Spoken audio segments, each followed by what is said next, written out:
We got a mock draft on the NFL Network by Daniel Jeremiah, a really, really solid person within the draft community. We all know who he is. I want to jump into it. I want to talk about it. I want to break it down because he definitely has some interesting prospects being taken. Keep in mind, this is the second mock draft that DJ has done. Number one, he has Jalen Carter going, which I absolutely love. You guys know how I feel about Jalen Carter. He is the number one player in this draft. He is the number one player on my board. He's the number one player coming out this year. Let's just be honest. He may be the best player that's come out over the last 3 or 4 years. Like, the guy is going to be special in the NFL. You don't get the pass rush technique, the hand-to-hand combat, the way he moves, left, right, left, the way he can hezzy, all those things. You don't get that in a guy that big. To me, Jalen Carter's a no-brainer. I wouldn't even trade back if I'm the Bears because he might not be there if you trade back to pick 4. If I'm the Cardinals, I take him. If the Bears somehow jump back to pick 4, I'm taking Jalen Carter. He's much better than all the other guys, in my opinion. At number 2, the Texans will then follow it up by taking their quarterback. Love it for the Texans. Obviously, you need a quarterback now. Some people are saying they should wait. I don't think so. I think they should go ahead and just take that quarterback now. Bryce Young, number 1 quarterback in this class. At number 3, the Arizona Cardinals shake it up. And this one's interesting because, Daniel Jeremiah is also always that guy that kind of does things a little bit differently. Most mock drafts out there, if it's not Mel Kiper or Todd McShay or, and I shouldn't even put Todd McShay in there because we saw his last draft. Now, that was terrible, right? His last mock draft was one of the worst mock drafts I've seen so far from one of the guys, right? Like, Daniel Jeremiah is one of the guys, right? He's one of the guys that actually watches tape. He actually knows players. He actually talks within scouts and agents and kind of takes that feedback of what he's hearing and he puts it out there. But he has the Cardinals taking Tyree Wilson basically over Will Anderson. I want you guys to think about how crazy that is to do that because we're seeing it now. Tyree Wilson going over Will Anderson. And just a month ago, I posted this to Twitter that we should start talking about Tyree Wilson over Will Anderson. And so many people commented saying, this guy's ridiculous. What the hell is he talking about? Never say never. Like, Tyree Wilson is going to be a unique footballer. Tyree Wilson is basically just like Trayvon Walker. They are the same type of player.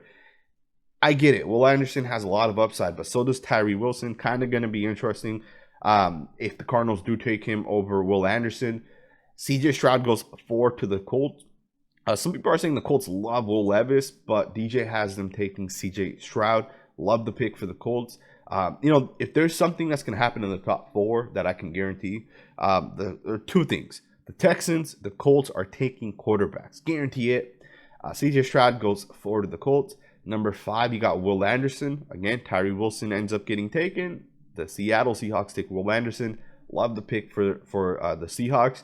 I stated this recently on a video, my Seahawks mock draft, which was the last video I think I posted to the channel. I said I think the Seahawks defense isn't that far off. I think they're a pretty good defense.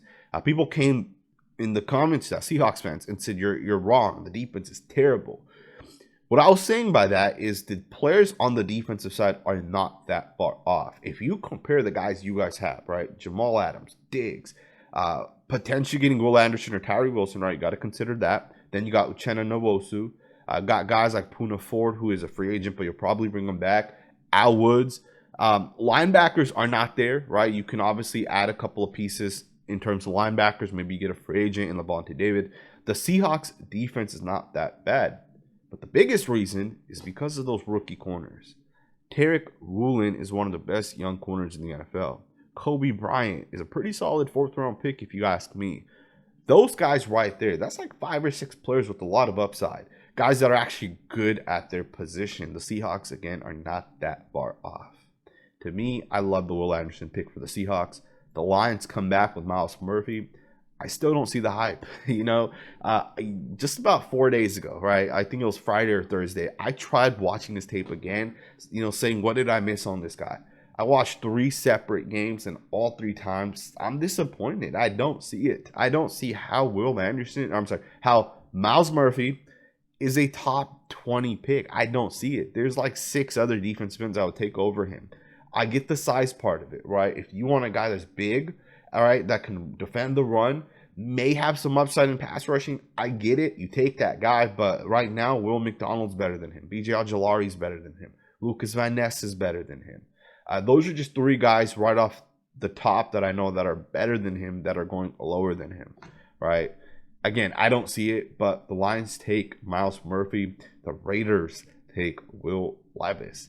I don't love the pick personally. I'm not a Will Levis guy. I actually talked about this on my Raiders channel. If some of you guys are coming from that Raiders channel over here, let me know what you guys think about it. What do you guys think about Will Levis going to the Raiders? Number 8 got Lucas Van Ness. That's interesting as hell right there. I'm going to be honest with you guys, man. When I did my top 12 defensive end video about a couple weeks back, Lucas Van Ness was number 4, and I said this guy has the most upside among the defensive ends, and I truly believe that. And I am shocked he is going number 8. Pick 8. That's crazy. So Lucas Van Ness out of nowhere is now a top 10 pick in the 2023 NFL draft. That's crazy. But I see it. The guy has massive upside. Iowa barely used the guy for whatever reason. For the Falcons especially, him, Arnold Ebiketie, that's a good potential defensive line with some of those interior guys. I love the pick for the Falcons. I could also see the Falcons taking a quarterback here, right? Never say never with that. The Panthers come back and take Peter Skronoski. I don't know if I agree with it necessarily, because basically you're going to say he's going to be a guard with pick 9 because you already have Ika Mekwanu playing tackle. To me, that doesn't make a whole lot of sense. I totally disagree with Jeremiah, but I understand how a lot of people have Peter Skronoski as like a top 10 pick. I think he's going to end up going, between like pick 15 to 26 or something. I don't think he's going to be a top 10 pick. Something tells me he's going to slip a little bit because of his height.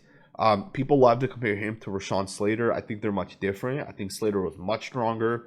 Slater had the longer reach as well. So, I think the comparison's not 100% accurate. The Eagles would pick 10, take Devon Witherspoon. I like that pick for the Eagles. You're going to lose some of your defensive players. You got to get younger guys to replace, and I like that pick. I think Witherspoon's a guy that has not a lot of developing. He's more of that prospect that's kind of already there. So for me, I like that pick a lot. The Titans take Paris Johnson, which makes sense. I think most people have the Titans taking a tackle because obviously Taylor Lewan hasn't been healthy. Last year, you got your right tackle, your long-term right tackle in Petit. So for me, I like the pick with Paris Johnson. He slides right in that left tackle. The Texans take Jordan Addison after taking Bryce Young too. I like that. The Texans will now have John Mechie. They'll have Addison. They'll have Cooks. They have some good receivers. Now, obviously, I don't know if with Cooks and Mechie you want to add another speedster, but if you have that much speed, it's going to be hard to stop, right? So I definitely like the pick for the Texans. They have a great left tackle, great left guard. I think they're only going to go upwards, and a great running back as well, right? We all know that. The Jets take Broderick Jones. Makes a lot of sense, especially if they end up getting Derek Carr. You got to protect Derek. That's the knock on him. If you don't protect him, he doesn't have success, and Broderick Jones makes sense for me. The Patriots take Christian Gonzalez. The Packers take Dalton Kincaid out of Utah. That's interesting because that's the first tight end coming off the board, and for pretty much everybody, the number 1 tight end is Michael Mayer. So that one's going to be very interesting. We'll see if it actually happens. But I can see more people flipping the switch here and going with Kincaid over Michael Mayer. I do think Kincaid's the better pass catcher. But there's some good tight ends in this class, man. There's going to be at least 3 guys I think go in the first round in the tight end. So the Commanders take Joey Porter. Love the pick for the Commanders. Kind of interesting that they don't take a quarterback with pick 16 because you got Anthony Richardson and Hendon Hooker still available. So they're basically going with a corner over a quarterback in Anthony Richardson. That's kind of interesting. The Steelers take Darnell Wright. Love the pick for the Steelers. I said Darnell Wright is a first-round pick about a month ago. Man, maybe a little more than a month ago. And I've stuck with it, and I'm happy that people are finally starting to see it because there are still mock drafts that just, they're kind of a copy and repeat mock draft that still has Darnell Wright going with pick like 65 or pick 78. And that doesn't make sense. Darnell Wright, in my opinion, is best tackle in this class. Pick 17, I think, is a good spot for him. Don't be surprised if he ends up being a top 12 pick, though. I think there's a chance he may be a top 12 pick. I'm hearing NFL GMs think much higher of him than what the scouting community is kind of saying right now. Then the Lions take Anthony Richardson. Love the pick. I should say, love the player, hate the pick. The Lions have pick 18, and they also have pick 6. If you take Anthony Richardson with pick 18, why not just take him with pick 6? Right? Quarterback is more important than any position, no matter what position it is.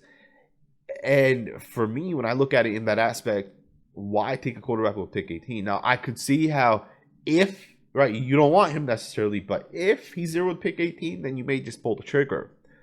But I think Jared Goff is the long-term quarterback. Or no, I shouldn't say long-term. I think Jared Goff's the quarterback for at least another year, because I think Jared Goff did a lot of really good things this past year. Obviously, I think they have a great offensive line. They have a great group of young receivers, running backs, and that's going to go a long way. I think the Lions have to focus on the defense. I wouldn't be surprised if they end up just taking a defensive player here, right? I think there's some good defensive ends to be had. There's a couple of good linebackers to be had, and I think that impacts the defense. But you got the Lions taking Anthony Richardson. The Buccaneers take Bijan Robinson, the most explosive offensive player in this class, with pick 19. I love the pick for the Buccaneers. The Buccaneers are going to start this post-Tom Brady era. Kyle Trask will take over. They'll have to, hopefully have a healthy offense line, but maybe bring in an interior guy. Hopefully the defense can take that step and get back to being a middle-of-the-pack defense at the least. Potential top 5, as we've seen in the past. But which way better than to help Kyle Trask than to have Bijan Robinson, right? And just kind of add some playmakers, right? We've heard that. We've heard some of the guys that may not be there this year. That may be salary cap casualties. So I think Bijan Robinson makes a lot of sense. Mike Evans, they're saying, may not be there. We'll see what ends up happening. Replace with some other guys, right? Jackson Smith-Njigba, love the pick for the Seahawks. Absolutely love it. The Seahawks are explosive, and I think they're just going to continue to get more explosive with Smith-Njigba. I think for the Seahawks, you got to continue to add players, playmakers, and just continue going, right, with the group you already have. I think they should take a quarterback with that first pick. Obviously, we can go back. DJ has them taking Will Anderson. I'm okay with that too, right? You add Will Anderson and you add Jackson Smith-Njigba. Those may be two guys that are going to be instant star players in the NFL. Obviously, you still need a quarterback. I don't think Geno Smith is the type of quarterback to take you to a Super Bowl. That's my personal opinion. I think he is the type of guy that has to be carried to a Super Bowl by like a top 5 defense. Again, I think they should really think about taking a quarterback with that initial pick. Pick 21, you got Quentin Johnston to the Chargers. It's definitely a Chargers type of pick, right? Take a 6'4" wide receiver. Obviously, Mike Williams worked out. Keenan Allen may not be there. They got to definitely get some wide receiver help. I wouldn't be surprised if the Chargers went with a guy like Jalen Hyatt here or Zay Flowers. I think those are two guys that they can definitely consider as well. Quentin Johnston makes sense as well for the Chargers. The Ravens take Brian Branch. Brian Branch is the second best player in this class on the defensive side, in my opinion. I think when you look at versatility, playmaking, the football awareness, right after Jalen Carter, Brian Branch is my number 2 player. I think the guy's a special football player. I wouldn't be surprised if he's a top 10 pick. I also wouldn't be surprised if he ends up falling to pick 22 or even 31, solely based off of maybe too many people are going to say he's a safety. He isn't a safety. The guy is a versatile football player that can play corner. He played a lot of nickel corner. Don't get it twisted. I'm happy that NFL Network has him listed as a cornerback, because there are people who are doing him a disservice by listing him as a safety. He is not a safety. He's a football player that plays all over the field. But last year he played a lot of nickel. He played in the box. He played linebacker a little bit. He played safety, of course. But to label him as a safety is the wrong thing to do. And I think the Ravens need to look to replace a guy like Marcus Peters. They need to look to up the secondary, right? They took Kyle Hamilton last year. They still got Marlon Humphrey. I think you add a guy like Brian Branch, it's only going to benefit the Ravens. Love the pick. The Vikings come back and take Deontay Banks. I could definitely see that happening. And then the Jags take Brian Brzee. Beautiful pick for the Jags, man. The Jags, absolutely need, in my opinion, interior defensive linemen. And Brian Brzee, man, think about this. You got Trayvon Walker and Josh Allen, two big, powerful football players. Arden Key he's lengthy, speed rusher in my opinion more so than power. But then you bring in Brian Brzee, who has that power, that physicality, that nastiness. Former #1 player in the country. I love this pick right here with Brian Brzee going to the Jags. Obviously, he has to continue to develop. He'll continue to get healthy. And he'll put the effort in this offseason like he's never done before, because a lot of people are questioning him. And I think he's going to be a really good football player. I love that pick. The Giants take Jalen Hyatt. I'm glad he's finally starting to go in the first round. Speed is his game. I don't know if the Giants should take him, though, to be honest, guys. I feel like the Giants need more of a sure thing at certain positions. But I wouldn't be surprised if they took a receiver. I think getting Daniel Jones more weapons is always positive, especially if he ends up getting $40-45 million this year, as is kind of being indicated. I wouldn't be surprised if the Giants add more playmakers, rookie playmakers, because some of these other guys aren't going to be able to get paid. But again, I wouldn't be surprised if the Giants went with maybe a running back as well with this pick. The Cowboys come back and take Keon White out of Georgia Tech. I'm not the biggest White fan. I like his game a little bit. I like in my opinion, I like his versatility, right? He can definitely play D end, right? He can play that 6 technique, the 5 technique. He can jump to the inside, play the 4-eye, the 3 if needed. He has that versatility, but for the Cowboys, who already have a stacked defensive line, a stacked offensive line, look, O-line, D-line only takes you so far. Let's be honest, right? At the end of the day, in my opinion, yes, you have to have a good O-line and a good D-line, but you also have to have good weapons on the offensive side. And just like against the Niners, the downfall of the Cowboys was they didn't have those weapons. They didn't have the playmakers to go out and make plays. You got to get the best playmakers available. Zay Flowers, Michael Mayer is on the board, right? There's other receivers on the board to be had. I don't like the pick, but that is me personally. Then the Bills take Osiris Torrance, one of my favorite players in this class on the offensive line, a true day one starter. I am against taking guards in the first round. Personally, I think there are guards in this class that are going to play 10 years in the league, right? And they'll go in round 2, 3, and 4. Again, guards, I think, are one of the least important positions in the NFL. Or I shouldn't say least important. They are. They're the least important position in the NFL. They're almost like how teams kind of value linebackers in today's league, right? Not a whole lot of linebackers go in the first round. But I could see how with pick 27, you can take a guy like Torrance.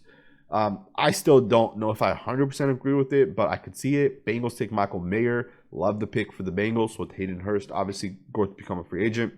The Bengals are going to have to make a decision. Pay T. Higgins or pay Hayden Hurst partially, right? Higgins is going to get 20 plus million. Hurst will get like 1/3 of that, whatever Higgins gets. Or you can save that 1/3 and get a guy like Michael Mayer and then pay T. Higgins. I think that's the right way to go forward if you're the Bengals. Obviously, the Bengals are going to be in a very bad cap situation. You know, one of the shitty parts with drafting superstar players, like T. Higgins, he's a top 15 wide receiver. Jamar Chase, top 15 wide receiver. Joe Burrow, top 5 quarterback. Yes, that's great that you hit on these guys, but now the shitty part is you got to pay these guys, right? And that's the part where the team starts splitting up, because the Bengals have a good defense right now, but once these offensive players get paid, those defensive guys are going to end up losing out. Some guys are going to leave to other teams, and the defense is going to get a little bit worse. But obviously the hope is the offense can then carry, right, the team, which I think the Bengals have already kind of done for the last year or so anyways. I like the Michael Mayer pick. The Saints take Zay Flowers. Love it for the Saints. Michael Thomas may not be there. We'll see what ends up happening. You got Chris Olave, and now you bring in Zay Flowers. If that Saints team adds Derek Carr, they are going to the playoffs. I don't care what anybody says. I'm not even the biggest Derek Carr fan, but you put those weapons on a team like the Saints, who have a top 10 defense, you're going to have success. You're going to make the playoffs, especially on the NFC side, especially in that division. You're going to make the playoffs, in my opinion. The Eagles come back and take Felix Anudike-Uzomah, one of my favorite players in this class on the defensive line. I think I had him ranked like 7 or 8 on my top 12 list. He's a guy that I think has a lot of upside. He's a guy that I think makes sense for the Eagles. who have other defensive linemen that are kind of do different things. This guy's just one of those guys that will be a guy that can kind of do different things. You know, if you're a defensive line and you take a guy, let's say Felix here, and you expect Felix to adjust and be a 3 technique, a 2-eye, a 5 technique, and him do everything for your defense, he's not going to have success, right? But if you take him and have him do one thing and one thing really, really well, and you rotate him in with other guys that can do other things really, really well, for me, that's going to allow him to have the most success. Love the pick. Then the Kansas City Chiefs take Nolan Smith.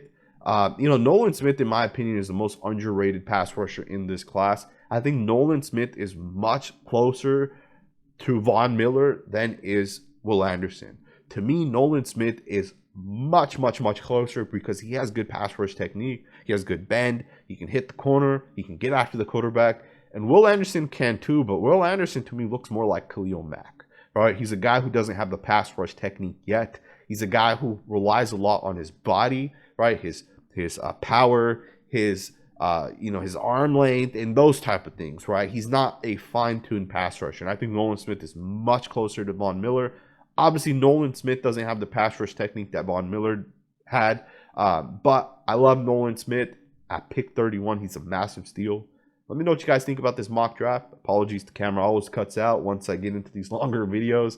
You got to upgrade that camera here soon. But I hope you guys enjoyed this video. Thumbs up, subscribe. Let me know what you guys think in the comments below. And I'll see you guys next time with another video.